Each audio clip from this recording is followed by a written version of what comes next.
Gəlin sizinlə bəzi hərəkət fellərini öyrənək. Vойти, входить. Girmək, qapalı məkana, girməkdən danışanda olur. Вбегать, вбежать. Bu qaça-qaça harası daxil olanda olur.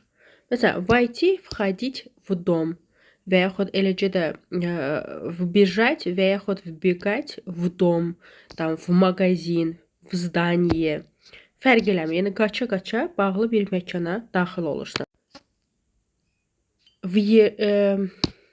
Въехать, bir də въезжать.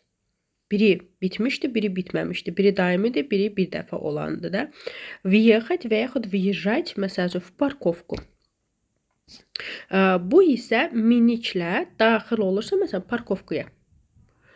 Выезжать, выезжать, выехать. Bu isə bağlı məkandan çıxırsan, sanki azadlığa, çölə çıxırsan. Bax, bunlardır. Əzizlərim, müəllim siz rus dilində sərbəst danışmaq istəyirsinizsə, o zaman aşağıda yazdığım məlumatı diqqətlə oxuyun.